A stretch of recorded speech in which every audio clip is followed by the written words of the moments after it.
الحمد لله رب العالمين والصلاة والسلام على رسوله النبي الكريم أما بعد بسم الله الرحمن الرحيم قل أعوذ برب الفلق من شر ما خلق ومن شر غاسق إذا وقب صدق اللہ مولانا العظیم۔ آج قرآن پاک کی سب سے آخر کی جو دو صورتیں ہیں سورہ فلق اور سورہ ناس، انہی کی مختصر تفسیر اور تشریح اور ترجمہ پیش کیا جاوے گا۔ چنانچہ یہ قرآن مجید کی آخر کی دو صورتیں ہیں۔ ان میں سے جو پہلی صورت ہے اس کی پہلی آیت میں فلق اور دوسری جو صورت ہے اس کی پہلی آیت میں ناس کا لفظ آیا ہے، تو اسی وجہ سے پہلی صورت کا نام سورہ فلق اور دوسری کا نام جو ہے سورہ ناس پڑ گیا ہے۔ رسول اللہ صلی اللہ علیہ وسلم پر بعض یہودیوں نے سحر کر دیا تھا، اور کیفیت یہ ہو گئی تھی کہ دنیاوی کاموں میں، دنیاوی امور میں آپ صلی اللہ علیہ وسلم کو کسی قدر بھول ہونے لگی تھی۔ تو اسی سلسلے میں یہ دونوں صورتیں بیک وقت نازل ہوئیں۔ حضرت عبداللہ ابن عباس رضی اللہ تعالی عنہما سے روایت ہے کہ یہ صورتیں مدینہ منورہ میں نازل ہوئی ہیں، اور جس واقعے کے پس منظر میں یہ دونوں صورتیں نازل ہوئیں تو ان سے بھی اس کی تائید ہوتی ہے۔ کچھ حضرات جو ہیں ان کو مکی صورتیں لکھتے ہیں، تو یہی وجہ ہے کہ آپ کو کچھ قرآن پاک کے کچھ جو مصحف ہیں ان میں اوپر مکی لکھا ہوا ملے گا، کچھ میں مدنی لکھا ہوا ملے گا، تو اس میں کنفیوژن کی کوئی بات نہیں ہے۔ کنفیوژن تو ہو جاتا ہے، لیکن اصل میں مختلف مفسرین کرام، مختلف علماء کرام کی جو رائے ہے ان کو مد نظر رکھتے ہوئے کچھ نے مکی لکھ دیا ہے، کچھ نے مدنی لکھ دیا ہے،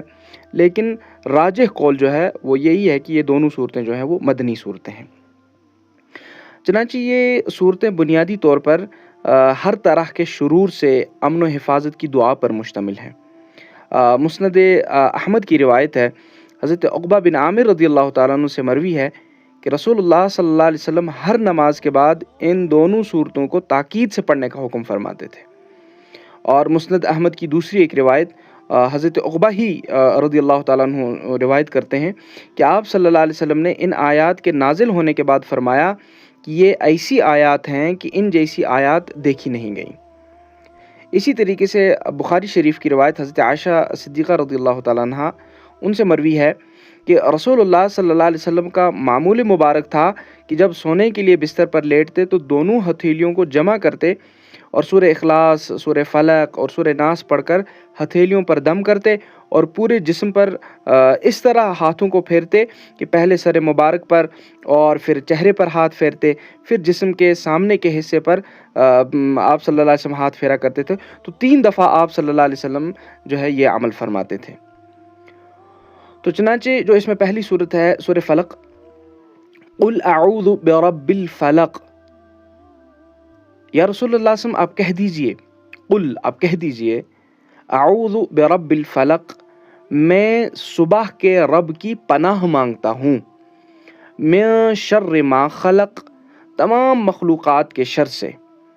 ومن شر غاسق اذا وقب، اور اندھیری رات کے شر سے جب اس کی تاریکی پھیل جاوے، ومن شر النفاثات فی العقد، اور ان عورتوں کے شر سے جو گرہوں میں پھونک مارتی ہیں، ومن شر حاسد اذا حسد، اور حسد کرنے والے کے شر سے جب وہ حسد کرنے لگے۔ اب دیکھیں اس میں کیا، قل اعوذ برب الفلق، رب پروردگار، الفلق صبح، صبح جو روشنی آتی ہے، جو صبح وہ روشنی تاریکی ختم ہوتی ہے اور روشنی آ جاتی ہے، اسے فلق کہا جاتا ہے۔ اچھا، میں صبح کے پروردگار کی پناہ مانگتا ہوں، ان کی پناہ میں آتا ہوں، ان کی حفاظت مانگتا ہوں، کس سے؟ من شر ما خلق، تمام مخلوقات سے، یعنی کہ جتنی بھی مخلوقات پیدا کی گئی ہیں ان مخلوقات میں جس قسم کا بھی شر ہے اس شر سے میں پناہ مانگتا ہوں۔ اور آگے ومن شر غاسق اذا وقب، اچھا غاسق کہتے ہیں اندھیری رات کو، اندھیری رات کی جو تاریکی ہے، اذا وقب یعنی کہ جب اندھیری رات کی جو تاریکی ہے وہ پھیل جاوے، تو اس تاریکی سے بھی اس کے اندر جو شر ہے اس شر سے بھی میں اپنے پروردگار کی جو ہے پناہ میں آتا ہوں۔ نفاسات بولتے ہیں، یہ نفاسہ سے نکلا ہے، نفاسہ کہتے ہیں پھونک مارنا۔ نفاسات وہ عورتیں جو پھونک مارتی ہیں فی العقد، عقد بولتے ہیں گرہ، جیسے کہ ہم کسی دھاگے میں کسی رسی میں جو گرہ باندھ دیتے ہیں، گانٹھ باندھ دیتے ہیں، تو اسی کو عقد کہا جاتا ہے۔ تو یہاں مراد ہے سحر کرنے والی، جادو کرنے والی۔ ومن شر حاسد اذا حسد، حاسد یہ اس میں فاعل ہے، حسد کرنے والا، یعنی حسد کرنے والا جب حسد کرتا ہے تو اس کے شر سے بھی میں حفاظت مانگتا ہوں۔ رسول اللہ صلی اللہ علیہ وسلم کے مدینہ منورہ تشریف لانے سے پہلے مدینہ کی جو سیاست، یعنی کہ جو وہاں کی پالیٹکس تھی، اور اسی طریقے سے وہاں کی معیشت، وہاں کی اکانومی، دونوں پر جو ہے وہ یہودیوں کو غلبہ حاصل تھا۔ پالیٹکس پر کس طرح کہ مدینہ منورہ کے جو دو قبائل تھے، اوس اور خزرج، ان کو ہمیشہ آپس میں لڑاتے رہتے تھے۔ جس طرح یہاں ہمارے ملک ہندوستان میں انگریزوں نے کیا کام کیا، ڈیوائڈ اینڈ رول، مسلمانوں کو غیر مسلموں کو لڑا کے بس راج کرتے رہو۔ تو جس طرح ہم اپنی آنکھوں سے دیکھ رہے ہیں، تو بہرحال مدینہ منورہ میں بھی یہودی کیا کرتے تھے کہ اوس اور خزرج کو آپس میں لڑا دیتے تھے، اور اکثر ان کے فیصلے پھر انہی یہودیوں کے پاس جاتے تھے۔ اچھا، معیشت پر، اکانومی پر کس طرح ان کا غلبہ تھا کہ پوری تجارت، پوری بزنس جو تھی وہ یہودیوں کے ہاتھ میں تھی۔ مدینہ کے لوگ بھی اپنا مال انہی کے مارکیٹ میں بھیجتے تھے۔ مدینہ کے اصل باشندے جو وہاں کے رہنے والے تھے، مدینہ کے جو اصل سٹیزنز تھے، وہ اصل میں زراعت پیشہ تھے، وہ جسے ہم فارمرز کہہ دیتے ہیں، زمیندار طبقہ تھا وہ۔ تو اس لیے جب انہیں قرض کی ضرورت پڑتی تھی تو یہودیوں کے پاس چلے جاتے تھے، یہودی ان کو سود پر قرض دیتے تھے۔ اور سیرت کی روایات سے معلوم ہوتا ہے کہ یہ بدبخت قوم اتنی کم ظرف اور اتنی اپنے اس سے گر جاتی تھی کہ مقروض سے، جو قرض لینے والا تھا، مقروض سے کبھی اس کی بیوی کا مطالبہ کر دیتے تھے۔ چنانچہ سیاسی اور معاشی صورتحال کے علاوہ مذہبی اعتبار سے بھی مدینہ کے لوگ انہیں اپنے اوپر جو ہے وہ فائق سمجھتے تھے۔ مدینہ منورہ کے لوگ یہودیوں کو اہل کتاب سمجھتے، اور اہل کتاب تھے، تو اس وجہ سے یہ سمجھتے تھے کہ نہیں، یہ ہم سے بڑے ہیں، ہم سے مذہب کے لحاظ سے رتبے میں جو ہے ان کو اپنے آپ سے بہت زیادہ اونچا سمجھتے تھے۔ اس لیے بعض اوقات ماں باپ نظر مانتے تھے کہ اگر میرا بیٹا زندہ رہ گیا تو میں اسے یہودی بناؤں گا۔ تو جب رسول اللہ صلی اللہ علیہ وسلم ہجرت فرما کر مدینہ منورہ تشریف لائے تو ان کی جو یہ وہاں کی چودراہٹ تھی وہ ساری ختم ہو گئی۔ اس لیے انہوں نے مسلمانوں کو نقصان پہنچانے کی ہر ممکن کوشش کی، لیکن ان کی ہر کوشش جو ہے وہ رائے گاں ہوتی تھی۔ یہودیوں میں شروع سے ہی جادو کا، سحر کا رواج رہا ہے، بائبل میں بھی اس کا ذکر ہے۔ تو بہرحال اس زمانے میں جو بنو زریق قبیلہ تھا، اس کا ایک شخص تھا لبید بن عاصم، وہ بحیثیت جادوگر مشہور تھا۔ اگرچہ یہ قبیلہ اہل مدینہ کا تھا، لیکن قبیلے کے بعض لوگ یہودی ہو گئے تھے، یعنی کہ تھے تو مدینہ کے ہی، لیکن کچھ لوگ جو ہے وہ یہودی بن گئے تھے، یہودیت انہوں نے قبول کر لی تھی، تو انہی میں لبید بھی تھا۔ چنانچہ خیبر کے ایک وفد نے لبید سے ملاقات کی اور اس سے خواہش کی کہ وہ رسول اللہ صلی اللہ علیہ وآلہ وسلم پر جادو کر دے۔ یہ اس وقت کا واقعہ ہے کہ جب صلح حدیبیہ ہو چکی تھی۔ صلح حدیبیہ کے بعد یہودیوں کو باضابطہ طور پر جو ہے وہ کنٹرول کر لیا گیا تھا، ان کو کہہ دیا گیا تھا کہ بھائی آئندہ مسلمانوں کے خلاف کسی جنگ میں، کسی فتنے میں، کسی فساد میں جو ہے تمہیں ہمیں نظر نہیں آنے چاہیے۔ تو بہرحال اسلام اور مسلمانوں کے خلاف یہودیوں کے سارے حربے ناکام ہو چکے تھے۔ تو ایک یہودی لڑکا رسول اللہ صلی اللہ علیہ وسلم کی خدمت میں آتا رہتا تھا، کسی طرح اس کے ذریعے آپ صلی اللہ علیہ وسلم کی کنگھی کا ایک ٹکڑا اور چند مبارک بال حاصل کر لیے گئے۔ لبید اور اس کی بیٹیوں نے، یعنی کہ جو خود بھی اس فن میں جو ہے بہت زیادہ ماہر تھیں، چنانچہ ان بالوں کے ذریعے آپ صلی اللہ علیہ وسلم پر جادو کیا اور ان چیزوں کو نر کھجور کے خوشے میں رکھ کر بنو زریق کے ایک کنویں میں پتھر سے دبا کر رکھ دیا۔ رسول اللہ صلی اللہ علیہ وآلہ وسلم پر اس کا اثر پڑنا شروع ہوا، اور یہ اثر بنیادی طور پر دو صورتوں میں، دو شکلوں میں جو ہے سامنے آیا۔ ایک یہ کہ آپ صلی اللہ علیہ وسلم کو بہت زیادہ ضعف ہونے لگا، بہت زیادہ ویکنس آنے لگی جسم اطہر میں۔ دوسرا یہ کہ رسول اللہ صلی اللہ علیہ وسلم کسی قدر بھولنے لگے، یعنی دنیاوی کاموں میں، دنیاوی معاملات میں جو ہے رسول اللہ صلی اللہ علیہ وسلم جو ہے بھول جاتے تھے۔ کھانا کھا لیا، پھر کہتے میں نے شاید کھانا نہیں کھایا، پانی پی لیتے تھے، فرماتے تھے میں نے شاید پانی نہیں پیا. لیکن رسول اللہ صلی اللہ علیہ وسلم کے جو پیغمبرانہ فرائض تھے اس پر بالکل کسی قسم کا کوئی اثر نہیں پڑا. چنانچہ پھر ایک دن آپ صلی اللہ علیہ وسلم نے خواب میں دیکھا کہ آپ صلی اللہ علیہ وآلہ وسلم کے سرہانے اور پاؤں کی طرف ایک ایک آدمی بیٹھ گیا ہے اور وہ آپس میں بات کرنے لگے. ایک نے پوچھا کہ ان کو کیا تکلیف ہے، دوسرے نے کہا ان پر جادو کر دیا گیا ہے. اسی طرح پھر ایک نے پوچھا کس نے کیا، دوسرے نے کہا لبید بن عاصم نے. پھر ایک طرف سے سوال ہوا کس چیز میں، دوسرے نے بتایا کنگھی کے ٹکڑے اور چند بالوں پر جو کھجور کے خوشے میں رکھ کر کیا گیا ہے. پھر ایک نے پوچھا اسے کہاں رکھا گیا، دوسرے نے کہا جو ہے فلانی نامی جو ہے اس کنویں کی تہ میں پتھر کے نیچے رکھا گیا ہے. پھر ایک نے دریافت کیا اس کا علاج کیا ہے، دوسرے نے بتایا کنویں کا پانی خالی کر دیا جائے اور پتھر کے نیچے دبی ہوئی چیزوں کو نکال لیا جائے. چنانچہ رسول اللہ صلی اللہ علیہ وسلم نے نیند سے بیدار ہونے کے بعد حضرت علی، حضرت عمار، حضرت زبیر رضوان اللہ تعالی علیہم اجمعین کو وہاں بھیجا اور آپ خود بھی تشریف لے گئے. پہلے کنویں کا پانی صاف کر دیا گیا، پھر وہ پتھر ملا، اسے اٹھایا گیا تو نیچے سے وہ غلاف ملا، غلاف کھولا گیا تو اس میں کنگھی کا ایک ٹکڑا اور تانت میں بندھے ہوئے چند بال تھے اور اس تانت میں 11 گرہیں لگی ہوئی تھیں. اسی وقت حضرت جبرائیل علیہ السلام سورہ فلق اور سورہ ناس لے کر نازل ہوئے اور عرض کیا آپ صلی اللہ علیہ وسلم ایک ایک آیت پڑھتے جائیں، ایک ایک گرہ کھولتے جائیں اور ایک ایک سوئی نکالتے جائیں. اس طرح 11 گرہیں کھل گئیں اور جادو کا اثر ختم ہو گیا. صحابہ چاہتے تھے کہ لبید کا سر جو ہے وہ قلم کر لیا جائے، لیکن آپ صلی اللہ علیہ وسلم نے منع فرما دیا اور فرمایا کہ اللہ تعالیٰ نے مجھے شفا عطا فرما دی، یہ کافی ہے، میں نہیں چاہتا کہ فتنے کی کوئی جو ہے نئی آگ بھڑک جائے. اس واقعے کے پس منظر میں چند باتیں ہمیں جو ہے پیش نظر رکھنی چاہیے. اول تو یہ کہ اس سے ثابت ہوا کہ جادو کا اثر بھی ہوتا ہے. دوسرے یہ کہ جادو کا اثر پیغمبر پر بھی ہو سکتا ہے، البتہ پیغمبر چونکہ انسانیت کے لیے نمونہ ہوتا ہے اس لیے اس پر ایسا اثر نہیں ہو سکتا کہ وہ کار پیغمبری کو متاثر کر دے. تیسرا یہ کہ جھاڑ پھونک کرنا، کسی کو پھونک مارنا، تو اگر اس میں اسلامی عقیدے کے خلاف کوئی چیز نہ ہو تو وہ بالکل جائز ہے. چنانچہ خود رسول اللہ صلی اللہ علیہ وسلم حضرت یہ بخاری شریف کی روایت ہے کہ رسول اللہ صلی اللہ علیہ وسلم خود حضرت حسنین کریمین حضرت حسن اور حضرت حسین رضی اللہ تعالیٰ عنہما پر اعوذ بکلمات اللہ التامہ من کل شیطان وہامہ ومن کل عین لامہ پڑھ کر دم کیا کرتے تھے. تو چوتھی بات یہ کہ سورہ فلق اور سورہ ناس صرف تعوذ کی دعائیں ہی نہیں بلکہ یہ قرآن مجید کی 2 صورتیں ہیں. چنانچہ خود حضرت عبداللہ ابن مسعود رضی اللہ تعالیٰ عنہ سے روایت ہے کہ رسول اللہ صلی اللہ علیہ وسلم نے ارشاد فرمایا کہ مجھ پر چند ایسی آیتیں نازل ہوئیں کہ جن کے مثل مجھ پر نازل نہیں ہوئیں، اور وہ یہی معوذتین ہیں.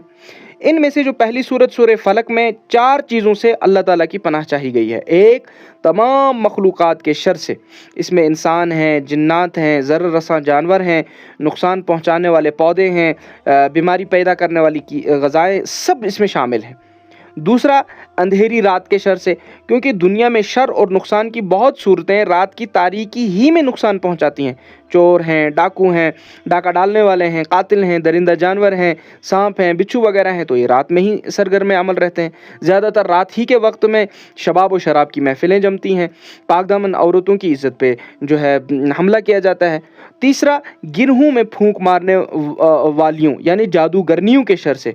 چونکہ زیادہ تر جادو کا عمل وہ عورتوں کے ذریعے ہوتا ہے، اس لیے خاص طور پر ان کا ذکر کر دیا گیا. لیکن بدقسمتی ہمارے اس معاشرے میں اس وقت عورتیں کیا، مرد وہ پڑھے لکھے سمجھدار مرد وہ بھی اللہ معاف کرے اس گندے کام میں اور اس حرام فعل میں جو ہے مبتلا ہیں. چوتھے، حسد کرنے والوں کے شر سے. حسد سے مراد یہ ہے کہ انسان کسی کی نعمت کو دیکھ کر جلے اور تمنا کرے کہ اس کی یہ نعمت ختم ہو جاوے. صرف اس تمنا سے تو انسان کو نقصان نہیں پہنچتا، لیکن کبھی کبھی یہ حاسدانہ جذبہ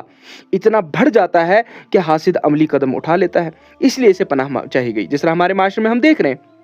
کہ اللہ معاف کرے جو حاسد ہے، جب اس کا حسد بڑھ جاتا ہے پھر وہ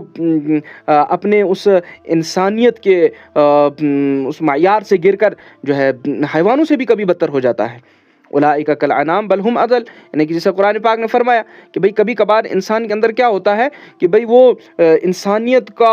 بظاہر تو انسان ہوتا ہے لیکن اس کا جو کردار ہے، اس کا جو مزاج ہے، اس کا جو مفاد پرستی اس کے اندر آتی ہے، حسد، انانیت، تکبر، تو وہ کبھی کبھار اس کو انسان تو ہوتا ہے لیکن کردار کے حوالے سے وہ حیوانوں سے بھی بدتر ہو جاتا ہے. جس طرح مہجور علیہ الرحمہ وہ کیا فرمایا کہ شکل چھس انسان مگر مگر انسانیت نش بے خبر، یعنی کہ شکل سے تو میں انسان ہوں لیکن انسانیت کیا ہے اسے میں بالکل بے خبر ہوں۔ تو اس لیے کیا کہ حاسد کی جو ہے شر سے بھی اس صورت مبارکہ میں ہمیں پناہ مانگنے کی تلقین کی گئی ہے۔ چنانچہ پھر آگے جو دوسری صورت ہے سورہ ناس، قل اعوذ برب الناس، یا رسول اللہ آپ فرما دیجئے کہ میں انسانوں کے رب الناس، الناس انسان، انسانوں کے رب، ملک الناس انسانوں کے بادشاہ، ملک بادشاہ کو کہتے ہیں، الہ الناس لوگوں کے معبود سے جو ہے لوگوں کے معبود کی پناہ مانگتا ہوں، کس سے؟ من شر الوسواس الخناس، وسوسہ ڈالنے والے، پیچھے ہٹ جانے والے اور نظر نہ آنے والے شیطان کے شر سے۔ وسواس وسوسہ ڈالنا، الخناس ایسا شیطان جو نہ دکھ رہا ہو، جو نہ نظر آتا ہو اور جو پیچھے ہٹنے والا ہو، الذی یوسوس فی صدور الناس جو وسوسہ ڈالتا ہے فی صدور الناس لوگوں کے دلوں میں، لوگوں کے سینوں میں، من الجنۃ والناس خواہ وہ شیطان جنات میں سے ہوں والناس یا انسانوں میں سے ہوں۔ اب سورہ ناس میں پناہ صرف شیطان سے ہی چاہی گئی ہے، لیکن اللہ تعالیٰ جن کی پناہ طلب کی جا رہی ہے یہ تین صفات یہاں بیان ہو رہی ہیں، اللہ تعالیٰ کے رب ہونے کی، مالک و حاکم ہونے کی اور معبود ہونے کی۔ کیوں؟ اس لیے کہ مشرک قومیں انہی صفات میں اللہ تعالیٰ کے ساتھ دوسروں کو شریک ٹھہراتی ہیں، ربوبیت میں، حاکمیت میں اور معبودیت میں۔ اور شیطان کے جس وصف کا خاص طور پر ذکر کیا گیا ہے وہ ہے وسوسہ ڈالنا، کیونکہ ہر برائی اور جرم کی ابتدا وسوسے سے ہوتی ہے۔ نیز شیطان کو خناس بھی کہا گیا یہاں، یعنی نظر نہ آنے والا یا پیچھے ہٹ جانے والا، یعنی شیطان یا شیطانی کام کرنے والے لوگ سامنے سے آ کر گمراہ کرنے والی بات نہیں کہتے بلکہ پیچھے سے اکثر گمراہ کرتے ہیں۔ اسی لیے حضرت انس اور حضرت عبداللہ ابن عباس رضی اللہ تعالیٰ عنہم سے روایت ہے کہ شیطان غفلت کی حالت میں انسان کے اندر وسوسہ پیدا کرتا ہے، اگر انسان اللہ کو یاد کر لیتا ہے تو وہ پیچھے ہٹ جاتا ہے، اور اگر انسان غافل رہتا ہے تو اس کا جو وسوسہ ہے وہ کار کر جاتا ہے اور عملی طور پر انسان اس گناہ میں مبتلا ہو جاتا ہے۔ اسی طریقے سے اس میں ایک اور آپ بات یاد رکھ لیں کہ آیت نمبر جو 6 ہے من الجنۃ والناس، اس میں یہ بات بھی واضح کر دی گئی کہ وسوسہ پیدا کرنے والے جنات تو ہوتے ہی ہیں، انسان بھی ہوتے ہیں جن کو شیطان اپنا آلہ کار بناتا ہے۔ آج کل علم کے نام پر جو گمراہیاں پھیلائی جا رہی ہیں، ہمارے جو ایجوکیشن سسٹم ہے، آپ دیکھ لیں کہ شیطان تھوڑے یہ کام کر رہا ہے، شیطان تو وسوسہ ڈال رہا ہے لیکن انسانوں سے جو ہے یہ کام لیا جا رہا ہے۔ اسی طریقے سے سود کو جو معاشی نظام کے استحکام کے لیے لازم قرار دیا جاتا ہے، یعنی جو سودی نظام ہے، سودی نظام کو کیا کہا جاتا ہے؟ بیک بون آف اکانومی، یعنی کہ اس انداز سے ذہن سازی کر کے لوگوں میں اس وقت سود کو عام کیا جا رہا ہے۔ ہم جنسی کے عمل کو جو اس وقت اس کے لیے اتنی NGOs اتنے لوگ کام کر رہے ہیں، ہم جنس پرستی ہو یا قمار جو سٹہ بازی ہے، جوا ہے، اس وقت کس طرح عالمی سطح پر اس کو جو ہے رواج دیا جا رہا ہے، ایپس کے ذریعے سے، ایڈز کے ذریعے سے، کس طرح بڑے بڑے لوگ اس وقت، جانے مانے لوگ اس وقت اس کو سٹے بازی کو اور جوئے کو امت میں، نوجوانوں میں عام کرنے کی کوشش کر رہے ہیں، جو اس وقت ہمارے نوجوان کر رہے ہیں۔ کس انداز سے اللہ معاف کرے مختلف اپلیکیشنز کے ذریعے سے اپنا پیسہ برباد، اپنا وقت برباد، اپنا سکون برباد اس وقت کر رہے ہیں۔ تو یہ کون کر رہا ہے؟ شیطان نے تو وسوسہ ڈالا، عملی طور تو انسان یہ کام کر رہے ہیں۔ یا اسی طریقے سے شریعت کے احکام،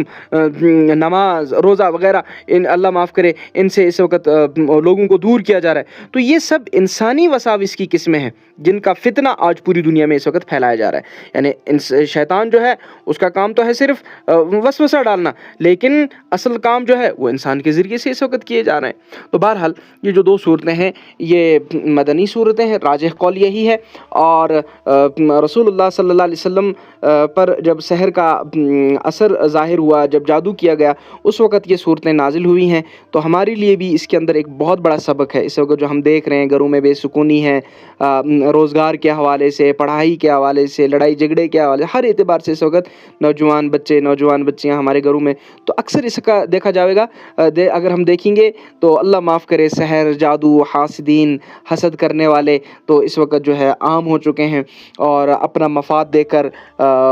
دوسرے کو تکلیف پہنچانا یہ ہمارے مزاج میں اس وقت، ہمارے معاشرے کے اندر اس وقت عام ہو چکا ہے۔ تو لہٰذا ہمیں بھی چاہیے کہ سورہ فلق اور سورہ ناس کی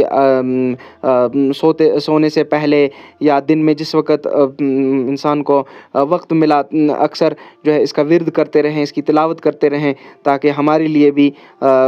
سحر سے، جادو سے اور حاسدین کے حسد سے ہمارے لیے ایک یہ دیوار بنے۔ تو اللہ تعالیٰ سے دعا ہے اللہ تعالیٰ ہمیں سننے سے زیادہ عمل کرنے کی توفیق عطا فرمائے۔ وصلی اللہ تعالیٰ علی خیر خلق محمد وعلی آلہ وصحبہ اجمعین برحمتک یا ارحم الراحمین۔